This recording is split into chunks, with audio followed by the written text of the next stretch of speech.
Saudi প্রবাসীদের জন্য বিশাল বড় একটি সুখবর যে কিওয়াতে এখন নতুন একটা আপডেট দিছে যে কিওয়াতে যদি কোনো কোম্পানি কোনো কফিল আপনার আকামা না বানায় অথবা কোনো কোম্পানিতে কোনো লোকের আকামা এক্সপায়ার আছে, কোনো কোম্পানিতে কোনো লোকের কোনো একটা সমস্যা আছে, যেই কারণেই হোক না কেন চাইলেই কিন্তু ওই কোম্পানি কোনো একটা লোকেরে কফালা করতে পারবে না।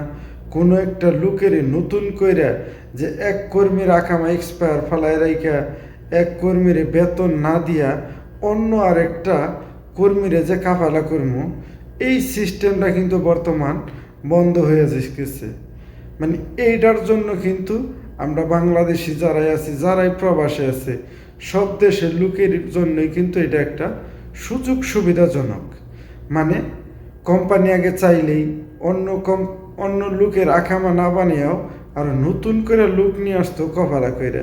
এখন চাইলেই আর নতুন কইরা যদি কোনো কর্মী তার নিয়োগকর্তা হিসাবে থাইকা থাকে, মানে তার কোম্পানির নামে, আমি যে কোম্পানির নামে কাজ করতেছি, যদি আমার আকামা না বানিয়ে থাকে, তাহলে অন্য কোনো কর্মী কখনোই আর কাফালা করতে পারবে না। মানে এই জিনিসটা খুব ভালো যে আমরা এখন বর্তমান যেই কোনো জিনিসই হোক, মানে কোম্পানির কাছ থেকে আকামার কোম্পানি কখনো এক্সপায়ার রাখতে পারবে না, কখনোই কোনো কোম্পানি কোনো লোকের বেতন আটকে রাখতে পারবে না। মানে এই কারণে সবচাইতে ভালো হয়েছে আমাদের, মানে আমরা যারা প্রবাসে কাজ করি তাদের জন্য এটা হচ্ছে সুখবর যে তাদের আকামা কখনোই আর এক্সপায়ার রাখতে পারবে না।